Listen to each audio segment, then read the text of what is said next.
Hey, welcome back to the Full Speed Vlog. This is Andy Hayner and my wife Tina, and we're so excited that you can be with us on Friday because you know what that means? Today is Family Friday, and we're going to be talking about where your marriage and your parenting intersect.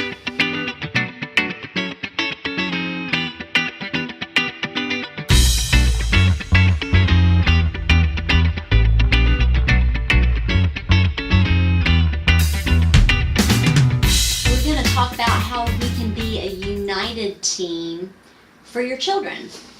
I find that a lot of families are not really happy with the way that their children end up treating them. They get disrespectful, but they don't realize that there's a lot of seeds that have been sown that have led them to that place. It's much more important. How you treat each other, how you say what you want to say is really so much more important than even just the words that you're saying. If your children are watching and picking up on all of that. Yeah. You know, you can tell your children till they're blue in the face, you better respect your mother, but they're going to watch the way that you treat her. The way that you treat your wife in the home is setting the tone for how much respect they're going to be giving to their mom. This is true especially when you disagree, because you know anybody can treat one another nice and respectful when there's no disagreement. The rubber really meets the road when you disagree. For example, if I come home and I'm all excited about buying something, and my wife and I, we have a budget, and she says to me, I don't think that we can afford that right now. If I start rolling my eyes and causing all kinds of grief, arguing and throwing a fit, I shouldn't be surprised if my kids start rolling their eyes when their mom tells them no and throwing fits and things like that.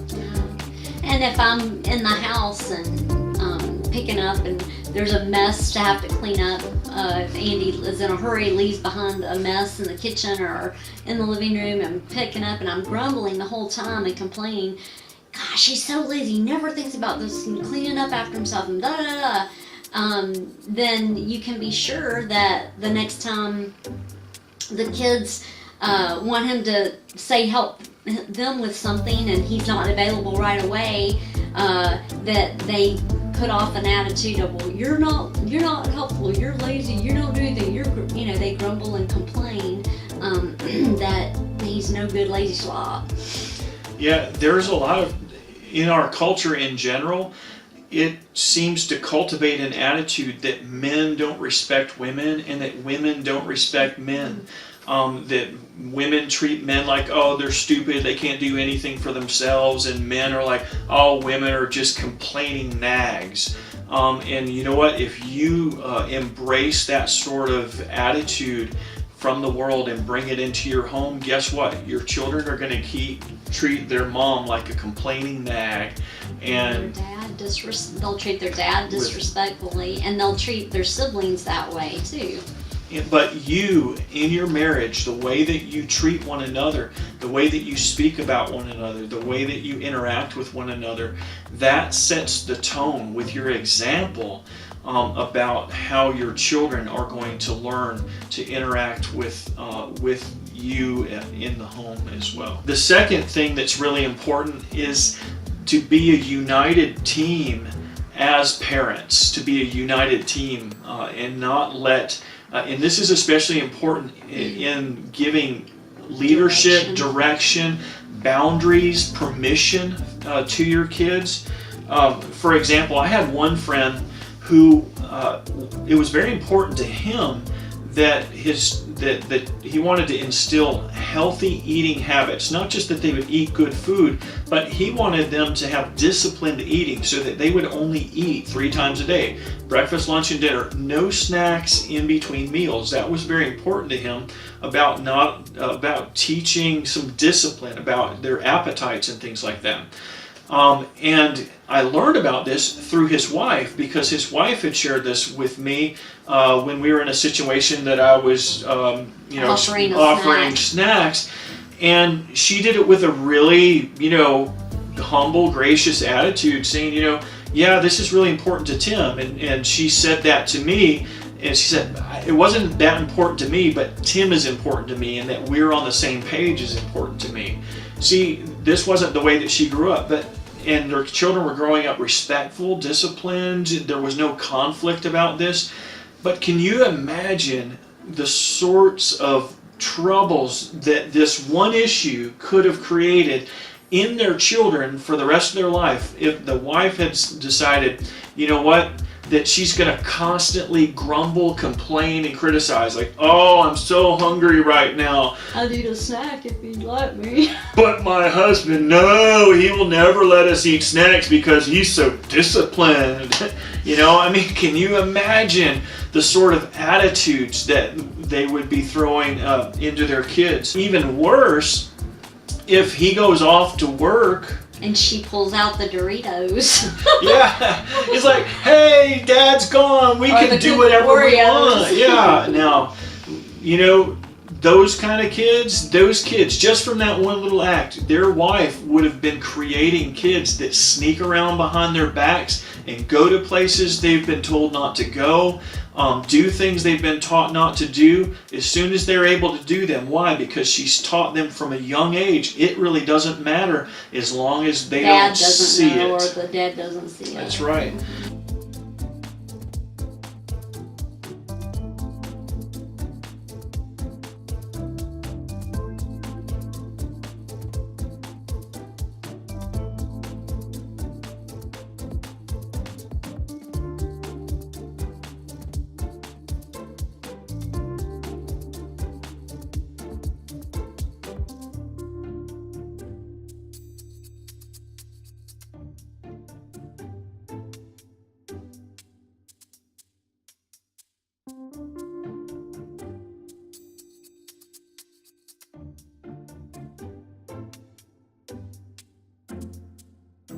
You know, our kids, every kid does this at one time or another, especially when they really, really, really want to be able to do something or have something. They'll go to one parent and not get the answer they want. It's usually no. And so then they go to the other parent thinking, oh, well, maybe Dad will give them a different answer. But it always comes back to bite them. Eventually you find out that, you know, I told you no, and then you went and asked your dad, and he said yes, because he didn't know I had said no. And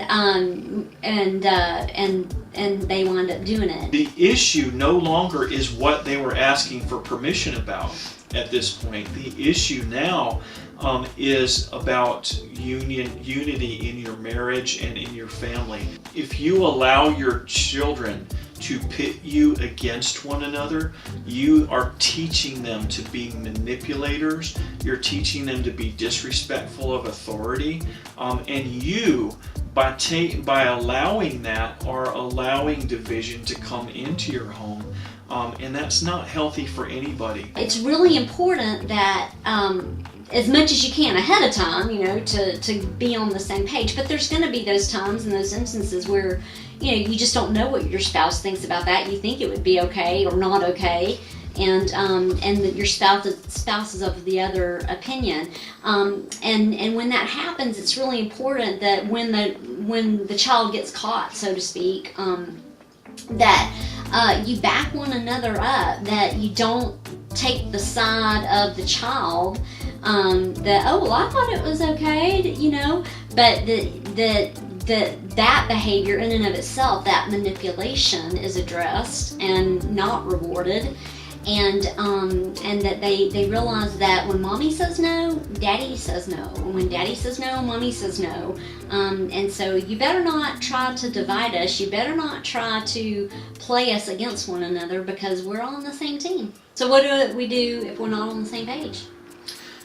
Well, the first thing is that you keep it respectful, that you decide that you're not going to let any single issue become an excuse for you to take it to the mat and get disrespectful with criticism, judgment, bad attitudes, name calling, raising voices. The way that you handle disagreements needs to be respectful. there's no issue more important than being unified with your spouse. And I would say with that, don't make your spouse look like the bad guy.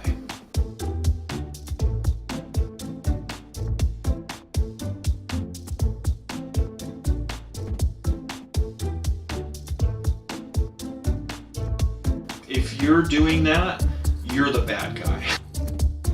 Even if your kid thinks you're the hero who just saved the day from the bad, wicked spouse, you know what? You might enjoy the feeling of being a hero to your kid, but you're actually destroying your own home because the foundation of your home is the unity that you have in your marriage. When Andy compliments me and is conscious of being thankful for the things that I do around the house, I notice that my children reflect that too. They have thankful hearts, and they appreciate things and are good to compliment me, and they actually do that in their own relationships and their relationships with their siblings. And then you can always work in private together to get on the same page. You don't have to discuss it all in front of your kids. In fact, that's probably not advisable. It's better to go somewhere else and discuss things, lay them all out privately, and come to a decision together in private, and then go to your kids with your decision. Absolutely. Yeah, there's a lot of times where our kids will ask us about something, and Tina and I, in the moment, realize that we don't have the same opinion about it. You know, oh, I thought that movie would be okay. So-and-so watched it, and my wife might say, well, I don't know about that. I've heard some other things. And so we're like, kids, we can't give you an answer right now. We need to talk about it. And so those are the kind of things that it's really important that you don't fight it out in front of your kids, because you know your kids want to hear yes. And so they're rooting for that parent. Yeah, they're like, go mom, go mom. Or dad. Yeah. A lot of times, if we're okay with it, but we don't know if the other spouse is okay with it, rather than saying, well, it's okay with me, go see if it's okay with your mom, well, that's going to make her look like a bad guy if it's not okay with her. Say, well, I'm not sure. Why don't you go ask your mom, right? And then she'll ask, have you asked your dad? And he said to ask you. That's kind of our signal that, you know, it's okay. But and so that's a way for us to stay on the same page, to make sure that you're not making the other spouse look like a bad guy all the time, or anytime really, and that you're working together as one in your marriage, and you're building that unity in your marriage, rather than allowing child raising to be a source of division, arguments, and contention. If you're enjoying these Full Speed blogs, be sure to like, subscribe, and comment below. Thanks a lot.